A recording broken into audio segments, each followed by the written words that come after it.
obrigado a todos vocês por estarem aqui, que honra, né? O cara da Yellow, que vai transformar as bikes do Brasil inteiro, presidente da 99. 99 está com o stand lá em cima, participando, cheio de interações lá. Obrigado, viu, Matheus, pela participação com a gente no evento. Roberta, parceiraça, muito obrigado. Aliás, o seu coworking está bombando lá. Toda hora que eu passo o coworking tem gente trabalhando lá. Muito legal. Tem um coworking lá no foyer de entrada da arena. Se você quiser ir lá trabalhar, tem internet, tem tudo lá mesmo. Você senta e trabalha. E o Eduardo Bertotti, que é uma celebridade nesse evento, porque ele não para de contar o case de como ele está transformando a mobilidade na Eletropaulo. E aí é legal porque ficou meio que tem uma diversidade boa aqui, né? Porque a gente tem os modais, a gente tem falando um pouco sobre esse mundo compartilhado, mas a gente também tem uma empresa que está investindo muito para tentar transformar esse mundo da mobilidade para a vida dos seus colaboradores, né? Roberto, começando um pouco sobre essa transição da Beer Coffee, né, que começou com uma plataforma de conexão e hoje vocês estão com... Não tem microfone para todo mundo? Ah, tem aqui. Oi. Vocês começaram com uma plataforma de conectar pessoas e agora você está conectando espaços de trabalho. Explica para a gente o que a Beer Coffee está fazendo hoje mais legal. Primeiro, boa tarde a todos, a todas. É um prazer enorme estar aqui. Obrigada, Flávio, pelo convite. Eu costumo dizer, e não canso de repetir, que o Flávio é uma das pessoas mais generosas que eu conheço, então obrigada pela parceria. Inclusive, você sabe que você apadrinhou o nosso slogan hoje em dia, que é o Anywhere Office, né? E as nossas camisetas. Isso veio do Instituto Pará, então é um prazer estar aqui, parabéns pelo evento incrível. E eu estou ficando aqui perto desses dois para ver se pega, unicórnio, investimento histórico e empresas que me impactam diretamente minha vida. A gente está conversando sobre isso no dia a dia, então é um prazer dividir com vocês. Falando do Be Your Coffee, alguém aqui já conhecia o Be Your Coffee? Ótimo. Vamos ver se vocês já conhecem como é hoje. Como o Flávio falou, a gente passou por um momento de mudança de modelo de negócio. Hoje o Be Your Coffee é uma plataforma que conecta pessoas e empresas aos melhores espaços de trabalho no Brasil, os coworkings. Então, através de um plano, você não vai até o escritório vem até você. Então, a gente ajuda as empresas a reduzirem custos com escritórios e aumentarem também, otimizarem o tempo de seus colaboradores de mobilidade. Seja a equipe que fica em campo, para que ele sempre tenha um espaço por perto que ele possa usar com tudo que ele precisa. Política de Anywhere Office, que é o colaborador que pode trabalhar sem ser do escritório, porque às vezes demora muito tempo para chegar lá, quer ficar mais próximo de casa. E se você precisar de sala no Brasil inteiro, a gente é um marketplace, então a gente encontra para você. E o nosso grande lema, nossa grande missão é ajudar as pessoas a viverem a melhor forma de trabalho possível. E quando a gente dá tempo para as pessoas, porque elas otimizam o tempo delas, elas têm mais tempo para viver. Então essa é a nossa grande missão. E, para quem não conhece, acho que todo mundo já conhece coworking, você já tem tudo ali que você precisa, né? Então, sua empresa diminuiu, aumentou. A gente estava até falando sobre isso. A Yellow já está no escritório, que daqui a pouco eles não vão caber mais. E aí, essa dor de cabeça, ele tendo que cuidar da empresa dele, ainda ter que olhar tudo isso que não é core, as empresas têm que pensar em mudar sempre de escritórios, mas a tendência, na verdade, a gente pode falar um pouco mais sobre isso, na verdade, é que os espaços diminuam, né? Então, é isso que a gente se propõe a fazer hoje. Passem lá depois, no coworking, para tomar um café com a gente conversar. Muito bom, Roberto. E o Renato? Renato, você estava lá numa vida tranquila, né? E aí, de repente, você ficou com a vida mais tranquila ainda.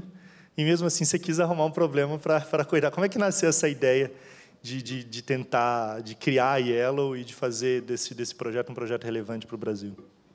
Legal.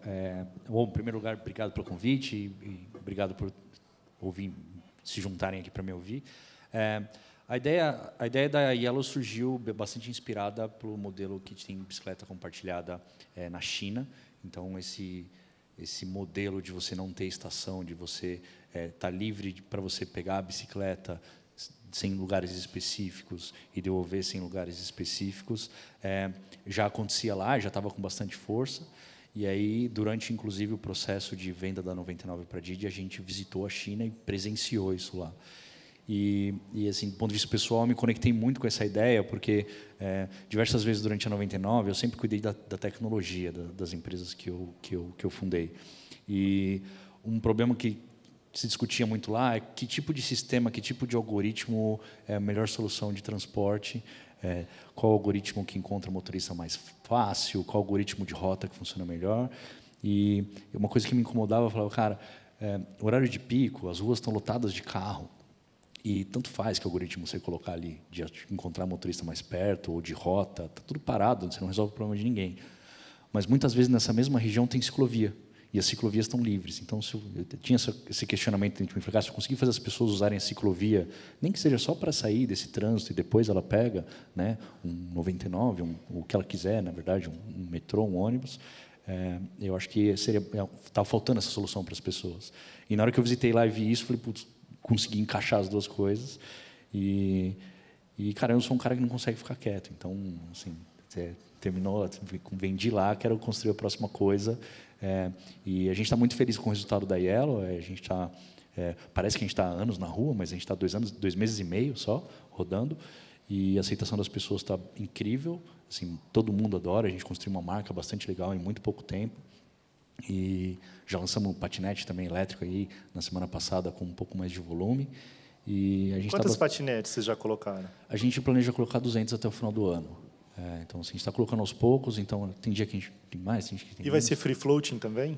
Por enquanto, a gente tem as estações, né, os lugares que você tem para devolver, mas a ideia é que a gente tenta ou evoluir o número de estações para ser tão grande como parecido com o free float, ou que a gente consiga fazer free float. Isso depende um pouco de regulamentação. Patinete é uma coisa muito nova, né? A bicicleta, do ponto de vista de regulamentação, já existia regulamentação para ela. A patinete ainda está em discussão. Então, a gente depende um pouco disso para a gente conseguir rodar do jeito que a gente gostaria. Então, assim, estamos avaliando ainda e torcendo para que a gente consiga colocar um modelo que mais agrade as pessoas. A gente teve em abril agora com um grupo lá no Vale do Silício e levamos 25 empresas aqui e a gente fez um tour de mobilidade lá. E fomos na Lime Bike. A gente mapeou algumas startups que a gente achava mais relevante e eu fiquei impressionado em abril o que era de patinete. E em abril já estava discutindo em São Francisco a regulamentação delas, né? Porque, sei lá, tinha centenas de patinetes que ficavam concentradas em quarteirões e as pessoas não conseguiam mais se locomover.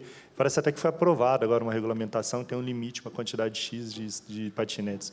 E eu contei isso mais cedo, que quando a gente voltou para o Brasil, eu comecei a perguntar para os empresários executivos que estavam com a gente, pô, isso é um projeto... Não, vão roubar muito isso no Brasil, vai colocar essa patinete, não vai sobrar nenhuma. Porque tem todo o encantamento, né? Que patinete é um negócio muito legal, né? Porque ela é simples, ela é compacta e ela tem uma velocidade super tranquila para você se locomover. Então, ela não exige tanto o capacete, ela não te expõe tanto ao risco. E esse encantamento acho que gerava essa preocupação. Então, agora, quando a gente vê você, e tem outros projetos aí em São Paulo também investindo em patinetes elétricos, é muito bacana, porque vê que ainda tem muita gente que acredita na boa-fé do brasileiro. E é ótimo isso, né? E é bem provável que vai ser um sucesso, e eu acredito que vai ser um modal tão legal quanto é em São Francisco. Parabéns pela iniciativa e pelo trabalho. Obrigado. Matheus, na IAN 99, como que é a sua história ali na 99? Você participou da transição ou você veio logo depois? Bom, primeiro, boa tarde a todos. Flávio, um prazer estar aqui. E, primeira coisa, antes do painel começar, eu estava falando com o Renato, quando a gente fosse falar de 99, era difícil não perguntar para ele também, né? Porque a gente tem um fundador aqui e a minha história começou bem antes da transição. Eu falo que hoje eu sou um dinossauro em termos de empresa, porque, apesar de estar lá pouco mais de 2 anos e meio, numa empresa que tem 6 anos, isso é uma vida. Mas eu entrei na 99 para tocar o departamento jurídico. Dali, a metodologia de dar a cadeira maior do que a bunda funciona, e depois da transição eu assumi a presidência da companhia. Mas eu passei a parte...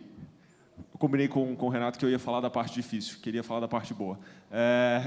Eu passei, junto com os meninos, a parte emocionante de captar investimento no ano de 2017 e também de fazer esse processo de venda, que foi um marco, acho que para 99, para o Brasil e para as pessoas que trabalharam no processo. Foi um negócio novo, desafiador, mas que cria uma história e gera uma bagagem para as pessoas e mostra que o modelo brasileiro funciona, que a gente não precisa ser o underdog, que a gente consegue criar coisa boa.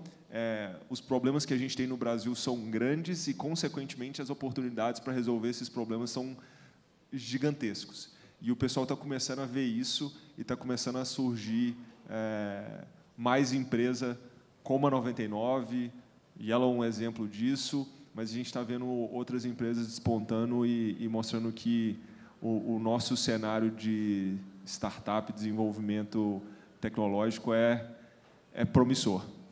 Mas vocês não vão colocar patinete elétrica, não? Bom, eu gosto de falar que no futuro, se puder colocar foguete, a gente vai colocar também. Na China, a Didi, do grupo do qual a gente faz parte, tem 12 modais diferentes.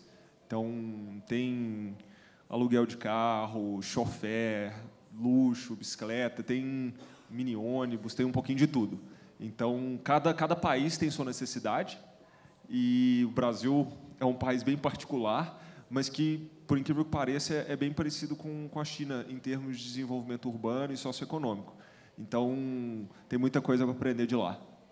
Eu acho que você deve estar enfrentando um grande desafio, não sei se já passou, esse desafio ainda está enfrentando, que é o desafio de adaptação cultural, né? Eu que sou um usuário da 99, e acompanhei a transição, da mudança do aplicativo que existia para o novo, deu para perceber uma mudança cultural, assim. E aí você começa a perguntar, e eu encontro as pessoas falando por que mudou tanto e tal. Eu falo, porque esse é o modelo da China, e foi... Eu sei que é uma explicação mais simplista, mas me parece que é tentar fazer uma cópia do que tem e joga aqui, mas você acaba enfrentando dificuldades culturais que talvez eles não enfrentam lá, né? Esse é um negócio que eu acho curioso, mas foi uma descoberta muito feliz trabalhando nessa integração, que a gente, aqui no Brasil, a gente tem uma visão de que a gente é muito parecido com o americano, né? Ou então a gente sonha em ser o europeu. Por quê? Porque a gente tem Netflix e os filmes de Hollywood são distribuídos aqui. Mas a grande realidade é que a sigla BRICS não nasceu por um acaso. A gente, enquanto Brasil, África do Sul, Rússia, Índia e China, são países que, de fato, são muito similares. Talvez na cultura das pessoas, talvez nem tanto, tenha a diferença entre Oriente e Ocidente, mas a grande realidade é que os nossos problemas são muito similares. A gente está falando de mobilidade aqui, mas eu posso falar de pagamento. No Brasil, a maior parte da população não é bancarizada. Esse problema também existia na China. A forma que eles resolveram, se conhece bem, foi com o tal do WeChat Pay e o Alipay, que hoje em dia ninguém tem cartão de crédito, mas todo mundo tem acesso a uma conta digital. Então, a forma de se resolver os problemas são muito mais similares. E aí, foi aí que a transição é sempre um desafio. Integrar duas companhias por si só é um desafio imenso. Então, teve esse soluço no início do ano, mas que, se parar para pensar que foi a maior integração tecnológica da América Latina e que a empresa, esse ano, crescerá em 3 dígitos, algumas vezes, foi um sucesso. É difícil? Sim, mas se fosse fácil, seria muito estranho. Então, no final do dia, a gente, aprendeu a fazer uma integração de companhia, aprendeu a fazer uma integração cultural e começou a perceber que a gente consegue aprender muito mais com países mais similares ao Brasil e conseguir importar a tecnologia de países que estão começando a inovar, como Índia, como China, e trazer para a nossa realidade aquilo que funciona. E aí, o que surge, na verdade, é um aplicativo que funciona a um preço que democratiza o transporte. Que aí você consegue ganhar eficiência, escala, e essa abundância aí, né, traz a democracia do transporte, conseguindo fazer com que o que a gente fazia nos bairros mais ricos começasse a existir nos bairros mais pobres. Hoje, as corridas da 99, 70% delas, olhando no Brasil, começam ou terminam nos bairros considerados de menor renda. Então, eu acho que toda essa integração, no final do dia, quem acaba ganhando são os usuários. E aí, para quem não usa 99, passa lá no stand, se você for empresa, que a gente tem um time lá que vai te mostrar como é que dá para economizar, mas para quem é usuário, usa.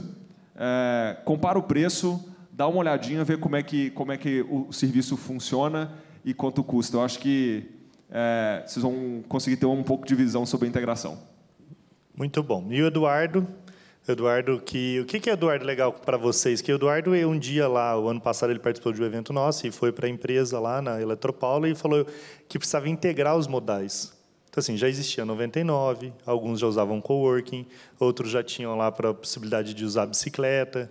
E ele começou a sonhar em desenvolver um aplicativo onde ele integrasse tudo isso e fizesse um billing único dentro da companhia, para todos os colaboradores da Eletropaulo.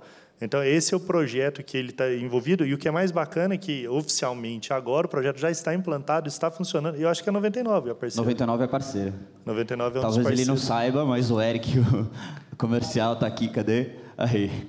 A gente já está trabalhando. Está integrado dentro da plataforma, né? E explica como é que nasceu a ideia desse projeto e como é que ele está hoje. Flávio, eu estou com gestão de frota... A Beer Coffee já está, não? Não, mas essa ideia é sua, tá? Da Beer do Coworking é sua. Tá bom. Então, obrigado. Beer Coffee já vai entrar. Vamos integrar. Mas a ideia, eu tenho 19 anos de Eletropaulo e nos últimos 6 tenho cuidado de frota, de gestão de frota. Apesar da aparência de 25 anos, eu tenho 19 de empresa. Eu falo que esse projeto começou há 6 anos, quando o presidente da empresa tirava foto da janela dele do pátio de veículos e falava assim, 9h30 e tem 25 carros parados. 3 horas da tarde tem 35 carros parados. A gente foi vencendo vários desafios, a frota era completamente desestruturada, a gente foi vencendo vários desafios e o desafio de reduzir carro era um deles. E aí, um pouquinho, já há 2 anos acompanhando o Parar, a ideia de gestão de mobilidade veio surgindo e a gente descobriu algumas coisas. A Eletropaulo, em deslocamentos administrativos, vamos falar, para reunião, ela faz 365 mil deslocamentos por ano. Solicitações de táxi eram 12.500 por ano. A gente foi estudar isso a fundo e descobriu que 18% dessas corridas poderiam ser compartilhadas. Além disso, alguns deslocamentos eram feitos de forma completamente desestruturada. As pessoas pediam um táxi para Jundiaí e a locação de uma diária... um táxi para Jundiaí custava R$500, a locação de uma diária é de 90, no acordo que a gente tem. A partir daí veio surgindo a ideia de integrar e, de certa forma, dar uma experiência para o usuário, talvez tirar a decisão de como ele vai, né? Mas oferecendo para ele uma experiência de deslocamento mais interessante. A gente começou a juntar essa ideia, e aí foi no ano passado, no evento do ano passado, a gente já estava com a ideia na mão e começou a bidar e ir para o mercado e descobrir e buscar uma forma de viabilizar isso. A gente descobriu um potencial de redução de custo de R$1.200.000 entre gestão de frota. A gente colocou o desafio de reduzir 100 carros, reduzir R$1 milhão de custo de deslocamento. E o que a gente faz hoje é isso. Hoje o usuário ele entra no aplicativo, que não é da Eletropaulo, tá? É um aplicativo que a MobCity está cuidando, a startup ela está em frente, mas o usuário abre o aplicativo, ele escolhe de onde para onde ele vai e o aplicativo determina se ele vai de veículo da empresa, porque ele está integrado com a nossa telemetria e sabe se o veículo está disponível ou não, se tem disponibilidade dele, então ele faz um car sharing com o nosso veículo. O aplicativo olha o veículo interno, olha 99, futuramente quero que olhe a Yellow também. A gente já falou com a Manuela, já está falando com a Manuela para fazer a integração também. E escolha o melhor modal. Se é o veículo locado também, escolha o melhor modal e aí vai além. Né? O que a gente quer, na verdade, é ir além. A gente já tem ideias como, por exemplo, 2 usuários que estão saindo de um local diferente, indo para um terceiro local para fazer uma reunião. Por que ele não usa um coworking mais próximo? Por que talvez não venha a sugestão de um... E aí, de novo, ideia sua, mas não venha não abra um chat com a Cisco, uma videoconferência para evitar aquele deslocamento. Então, a gente está pensando em tudo isso, mas hoje o aplicativo já funciona decidindo entre 99, entre táxi, que a gente tem uma táxi, entre uma locação de veículo spot ou entre o carro da empresa que está lá disponível. E o bacana é que ele já existe o compartilhamento de carona, né? Que você já estimula uma carona nesse modelo. Se duas pessoas pedirem a corrida, mesmo que em lugares diferentes, né? A gente tem estamos em 7 andares lá em Alphaville. Se a pessoa do 2º andar e do 7º andar pedir um deslocamento para o mesmo lugar, né? Independente se qual modal que o aplicativo vai dar, ele vai juntar essas pessoas na corrida e vai abrir um chat para essas pessoas conversarem a respeito de como elas vão ou como elas vão combinar aquela corrida. Então, ele promove o compartilhamento de qualquer um dos modais, seja ele 99, seja ele... Né, ele faz compartilhamento antes de escolher o modal e permite o networking entre as pessoas de diversos setores. Quando eu fico pensando em mobilidade corporativa, e a gente fala muito disso, né? Hoje são 15 mil empresas que a gente discute muito esse tema, a integração sempre é um assunto que passa, né? Porque a gente vê novos projetos nascendo, novas iniciativas muito bacanas, mas como é que no B2B você consegue... E o Renato, um grande desafio, até quando a gente tomou um café junto, a gente falou sobre o bilhete único, né? Integrar esse bilhete único. Como é que a iniciativa privada podia estimular mais os seus colaboradores a usarem esse first mile, last mile na bike? E como facilitar o acesso, né? Tipo, como fazer uma cobrança única ali para que a pessoa... Vocês já conseguiram desenvolver algum modelo? Ainda não, cara. Como eu falei, parece que a Yellow tem anos aí na rua, mas ela tem 2 meses e meio que está rodando. Então, tem um monte de coisa muito básica que a gente está aprendendo ainda com a nossa operação. A gente vê com muito bons olhos qualquer tipo de integração. A gente acha que tem uma oportunidade bastante legal com o bilhete único mesmo. A gente está em conversa com a prefeitura para conseguir viabilizar isso. A própria regulamentação do modelo de bicicleta prevê uma integração com o bilhete único, que a gente gosta muito. O meu sonho, na verdade, a gente gosta muito de falar assim que o aplicativo, na verdade, é um empecilho, né? Se você pudesse usar a bicicleta sem um aplicativo, você mesmo pegar o bilhete único, bater na bicicleta e você sair pedalando, seria a experiência mais legal que a gente poderia levar para os nossos usuários. Então, a gente gosta muito e vê como uma parte da experiência bastante legal. Tem uma questão que é simplesmente tecnológica e de experiência, que é o bilhete único simplesmente conseguir passar, mas também o bilhete único tem toda uma questão de gestão do dinheiro, esse tipo de coisa, de caracterização de transporte público ou não. Tal. Tem algumas questões que estão por detrás que são importantes. Mas, enfim, hoje a gente ainda não tem um produto para empresas. A gente já tem algumas coisas de cuponagem para algumas empresas que está funcionando bem. Tem algumas empresas que selecionaram e falaram assim, cara, eu quero simplesmente para os meus funcionários comprar alguns cupons e distribuir aqui dentro para quem... só simplesmente antecipando o valor para os funcionários. Isso a gente consegue fazer e a gente tem feito. E a ideia é evoluir essas coisas, tanto com o bilhete único para integração geral, com o transporte público e tudo, quanto também para levar uma opção para dentro das empresas, caso elas já tenham 99 e outras opções, conseguir integrar as opções de transporte dos funcionários, né? Então, a gente vê bastante valor, mesmo porque...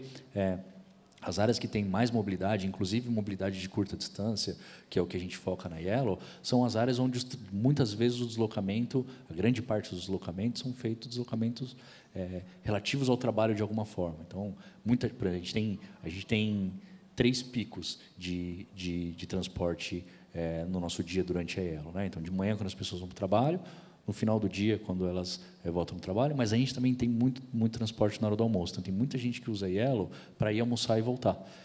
Então, assim, é bem característico de um transporte de trabalho mesmo. A pessoa indo para o trabalho, a pessoa indo almoçar e a pessoa voltando para casa, né? Então, a gente vê que tem um fit muito grande do tipo de transporte que a gente oferece para empresas e a gente, com certeza, vai investir nesse segmento. E eu acredito muito que as empresas tenham...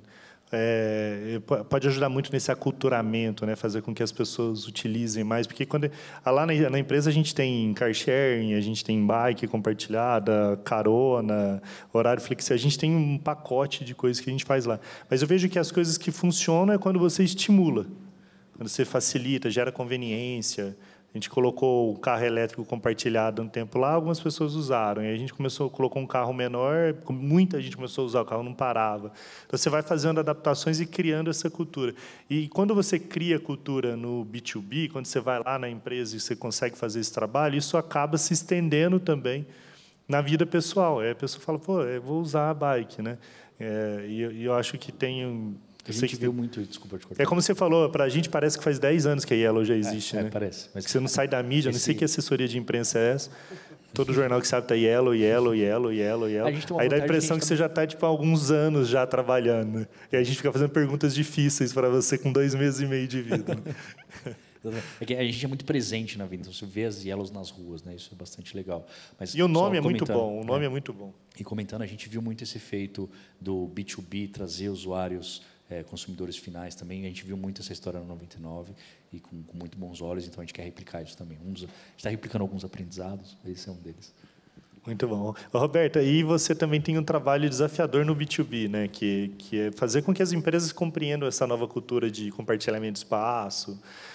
O Ricardo Sanfeliz, vice-presidente da Vivo, estava mais cedo falando com a gente, e ele lá, já está implantando isso, né, em alguns escritórios que tem 120 pessoas trabalhando no andar, tem 100 espaços. Eles não querem que todo mundo vá lá, e você vê cada vez isso ganhando mais força, que é tentar fazer com que a pessoa encontre outros espaços de trabalho. Você está indo bem, assim, está tendo uma boa aceitação, as empresas estão contratando espaços compartilhados de trabalho e permitindo que seus colaboradores trabalhem? Sim.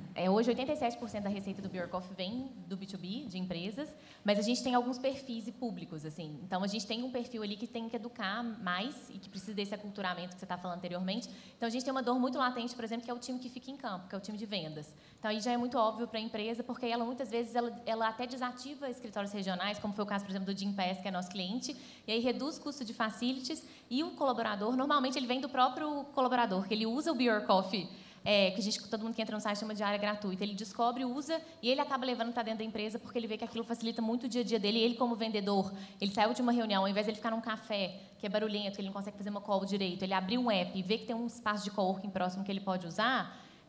Esse público já é muito óbvio para a empresa, o ganho, tanto de redução de custo quanto de otimização de tempo. E aí a pessoa produz mais, retém mais talento. Agora, quando a gente fala de política de flex hours, que é o trabalho remoto, nem todas as empresas ainda adotaram a política de trabalho remoto, né? Nem a política de home office ainda elas adotaram. E aí, muito menos, então, é do Anywhere Office, que é o que a gente propõe, porque a gente fala que o melhor drive de produtividade é o seu. Cada um tem um drive de produtividade onde se sente melhor trabalhando. Então, a liberdade é uma palavra muito importante cada vez mais. Porque com tecnologia, a gente consegue fazer o que a gente quiser, da onde a gente estiver. Então, a tendência é que as empresas repensem seus escritórios, diminuam de tamanho, tudo vai diminuir de tamanho, né? Faculdades, shoppings, escritórios, porque eles já constroem hoje escritórios com 10 posições para cada 14 pessoas usarem, porque eles sabem desse fator do trabalho remoto. E aí, a questão do trabalho remoto, para as empresas então, que não adotaram ainda, a gente tem primeiro essa adoção da política dela poder trabalhar 1 ou 2 vezes na semana sem ser do escritório, e aí tem que ser muito bem adotada essa política, porque normalmente a maior barreira é a cultural e vem das lideranças, porque se a liderança não apoia isso e acredita ainda naquele ambiente que a pessoa precisa ficar todos os dias do seu lado para ela estar produzindo, dificilmente o resto da empresa vai adotar essa cultura, mas uma vez adotado, o que acontece é que, às vezes, como eu falei do drive de produtividade, tem pessoas que são muito produtivas de casa, tem gente que não tem uma estrutura adequada, tem gente que tem 3 filhos pequenos, por mais que não queira pegar o trânsito para chegar 2 horas no escritório, ela não vai conseguir ali, as pessoas não acham que ela está trabalhando, ela não gosta de ficar num ambiente sozinha. Então, ela ter a opção de usar um coworking é positivo, e aí a gente pensa na função básica do coworking, que é o trabalho, já tem tudo ali que eu preciso me preocupar com nada, ganho tempo, mas tem uma camada por cima que as empresas também estão enxergando, e aí também passa por um processo de educação, que é a questão de você estar num ambiente, porque hoje, antigamente, existia uma separação muito grande, o lugar que você trabalha, o lugar que você adquire conhecimento, o lugar que você se diverte. Hoje, a gente consegue ver tudo isso no mesmo ambiente, não existem mais barreiras. Eu, por exemplo, a nossa startup é residente do Cubo. Eu trabalho, se eu quiser participar de algum evento interessante, eu participo lá embaixo, tomo uma cerveja no final do dia com um amigo, faço a minha unha lá. Então, assim, eu consigo fazer tudo no mesmo ambiente. E essa camada que tem, quando você une pessoas, todo lugar que você tem densidade de pessoas, você gera conexão. e não sei se vocês já ouviram falar daquela palavra serendipity, que não tem a tradução para o português, que é o acaso, conexões acontecem. Como eu tenho certeza que vocês fizeram várias conexões aqui hoje no evento, porque tem densidade de pessoas, num coworking é a mesma coisa. Você vai lá inicialmente para trabalhar, você acaba conhecendo pessoas, e a gente sabe de N histórias de pessoas que foram contratadas, parcerias que surgiram, e acaba tendo essa mudança de mindset que ele traz para a empresa. Então, isso ajuda até nessa questão da cultura. É um trabalho, então, como eu te disse, tem um público que está muito fácil, tem um outro público que a gente está fazendo uma educação, e vocês têm nos ajudado muito. Aquele vídeo que a gente fez em conjunto, aquela websérie, é super educativo para o pessoal entender do futuro do trabalho. Então, tem esse caminho aí ainda, mas a gente já consegue ver... Hoje, 3% das empresas no Brasil adotam o coworking, né?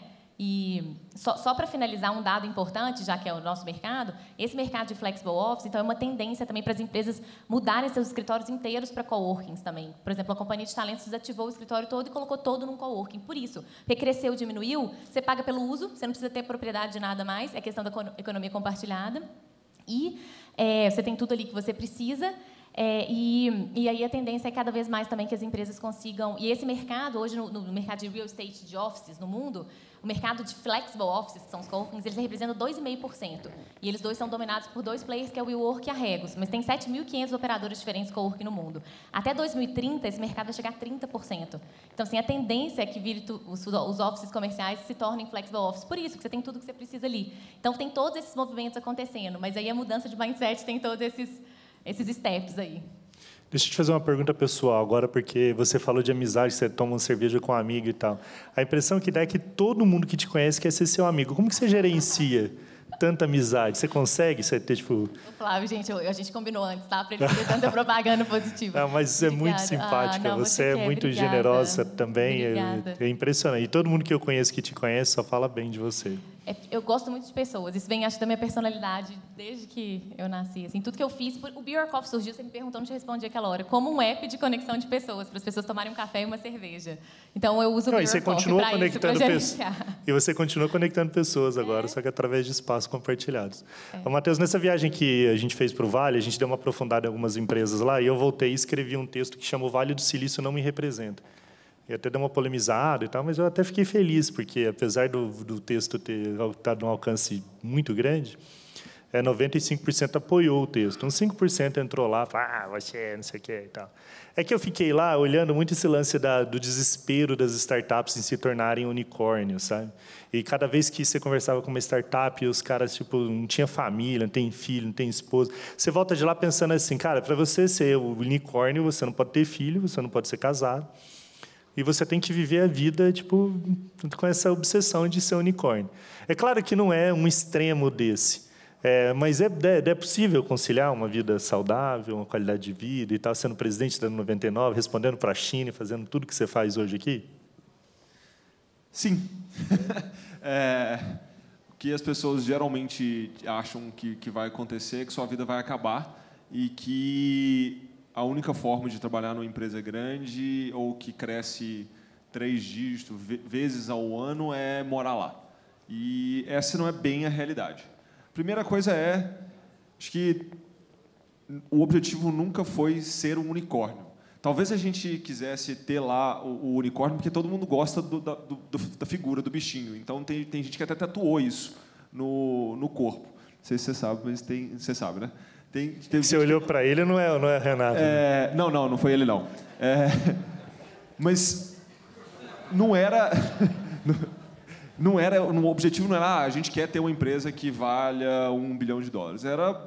O problema inicial era conseguir ajudar na mobilidade, fazer com que as pessoas, ao invés de gastar 40... Só um detalhe. Quem lembra aqui daquele voucher que você tinha na empresa para pegar um táxi? Legal, né? Bom, não sei se você sabe, mas há 4 anos atrás, a gente já existia, mas há 4 anos atrás, provavelmente, se vocês trabalhavam numa empresa e tinham o poder de ter acesso a esse voucher, que esse voucher estava ou com assistente executivo de alguém, ou você conhecia aquela pessoa de facilities do RH, ou você tinha um problema seguinte, que era esquecer o número do seu centro de custo, né? Para anotar ali, você ficava sem o reembolso. E olha o desafio que a gente tinha para resolver. Isso tanto para a pessoa física, que quer simplesmente se locomover para fins pessoais, tanto para as empresas. A gente tinha um desafio enorme. as empresas, para fazer reembolso, o pessoal tinha uma perda enorme. Tem empresas que conseguem reduzir 40% do custo só por ter gestão da plataforma B2B que a gente tem na empresa. E quando a gente criou esses produtos e foi melhorando o aplicativo, legal que a gente está crescendo, mas um exemplo de que não era só para se tornar unicórnio, era porque a gente tinha um propósito, a gente tem um propósito incrível e nasceu com isso, foi em 2016, que a empresa passou pelo pior momento. Os profissionais que a gente tinha, profissionais super capacitados, sendo ranteados todo santo dia para sair da empresa, e todo mundo decidiu ficar. Numa empresa que era o contrário de um unicórnio, né? Tinha todo o potencial para ser, porque o problema que a gente está resolvendo é gigante, mas, num momento super difícil da companhia, as pessoas ficaram. Porque o objetivo ali era fazer com que a sua mãe, que usa o aplicativo, tenha orgulho de falar, cara, esse negócio funciona. O dia que eu vi minha mãe publicando um negócio, eu falei, mãe, você viu alguma propaganda da 99? Você replicou o texto? Ela escreveu um texto que eu falei assim, isso é a razão da gente existir. Porque é fácil, é barato, é rápido, é seguro. Eu acho que essa era a motivação. E aí, voltando em como fazer isso funcionar, todo mundo acha que você precisa de mais horas para produzir mais. E, na verdade, o que você precisa é ser mais produtivo. E aí, para ser mais produtivo, cada um tem seu segredo. Tem gente que medita muito tempo, tem gente que se alimenta bem. Cada um precisa de alguma coisa. Mas, no final do dia, o que a gente tenta fazer é criar um ciclo virtuoso onde você fica muito feliz. E aí você trabalha mais, você produz mais, vive mais, vivendo mais, você fica mais feliz, está mais bem disposto no trabalho, e ao invés de precisar passar 10 horas, 12 horas, 14 horas no trabalho, você passa 8, 9 e produz mais do que as pessoas que ficam lá 14. Isso parece magia, mas não é. É muito simples. No dia que eu comecei a fazer exercício físico, e isso foi ano passado, que eu não fazia, que eu passei a me alimentar um pouco melhor, que eu passei a tentar dormir, de fato, 8 horas, minha produtividade aumentou drasticamente. E, assim, foi coisa de um mês. Em menos de um mês, eu já estava produzindo muito mais, precisando ficar muito menos tempo no escritório. Reunião de 1 hora não existe. Para que você precisa de 1 hora para discutir um assunto? A menos que seja para realmente criar uma ideia nova, e aí você pode passar horas infinitas ali, só para um alinhamento você precisa de 15 minutos. E, por incrível que pareça, tem como marcar 15 minutos na agenda. Dá para fazer isso. Então, a vida em empresas de rápido crescimento precisa de gente com propósito, querendo fazer a coisa acontecer, porque acredita na missão e não no emprego. Ela tem uma missão, ela tem um projeto de vida ali, e se ela conseguir fazer isso, lembrando que ela precisa ter vida e precisa ser feliz, ela vai produzir muito mais e a chance de dar certo aumenta muito. Muito bom, é isso mesmo que eu também acredito. E, Eduardo, lá na Eletropaulo, a cultura da empresa foi muito difícil vencer as barreiras dentro da companhia, culturais, para falar, não, olha, agora a gente vai compartilhar carona, agora a gente vai ter que, agora vocês vão começar a implantar o coworking. Existe uma dificuldade hoje, você acredita que esses novos projetos, como o video call e coworking, a cultura está se preparando para isso ou vai ser um desafio ainda?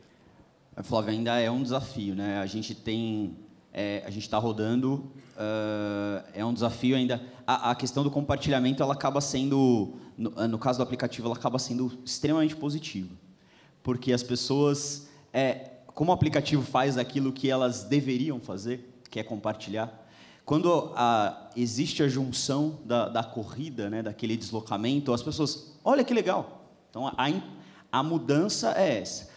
Mas acho que essa questão da mobilidade, de trabalhar com a questão da mobilidade, ela está mudando muito forte agora, porque a Eletropaulo foi comprado por um grupo italiano, a Enel. É um grupo presente em mais de 50 países e ele já tem uma cultura de trabalhar à distância, de trabalhar por videoconferência.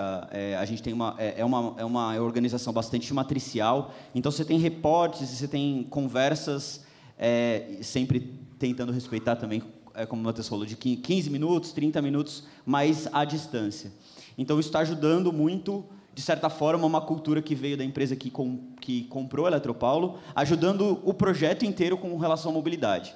Quando a gente apresentou o projeto de mobilidade nosso para os italianos, eles imediatamente pediram para a gente implantar na Itália. Eu falei, opa, né, calma, a gente chegou aqui agora, né? Mas porque eles enxergam isso com muito valor. E isso tem ajudado bastante. A empresa já é a Enel é a maior patrocinadora da Fórmula E, então está muito ligada à mobilidade elétrica, e a gente está conseguindo inserir mobilidade de forma mais ampla dentro da cultura da empresa. As pessoas, a gente está vencendo alguns desafios, porque às vezes o aplicativo dá alguma resposta que a pessoa não esperava, mas a presença e a resposta on time que a gente dá para as pessoas, porque a gente tem, já montou um grupo para dar essa resposta online, já montou formas de dar essa resposta imediata para eles, tem ajudado bastante também as pessoas se surpreenderem positivamente com o aplicativo. Então, a gente tem...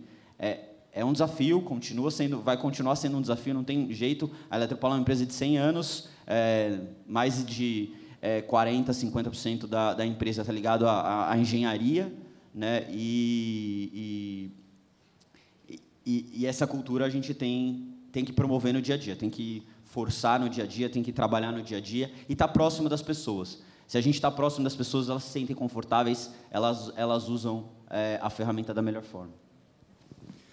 Muito bom, quero agradecer muito o bate-papo com vocês, agradecer principalmente o pessoal online. Eu recebi uma mensagem aqui que tem mais de 22 mil pessoas assistindo a gente agora. Muito obrigado, vocês estão acompanhando aqui essa mesa de debate. Obrigado mesmo.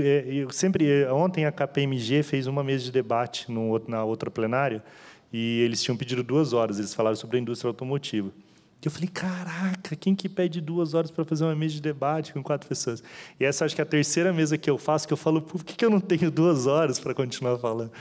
É engraçado porque a gente tem muito para explorar cada tema, né? Acho que cada um de vocês, acho que tem muitas histórias que poderiam ser compartilhadas e que seriam muito úteis para todo mundo que está aqui.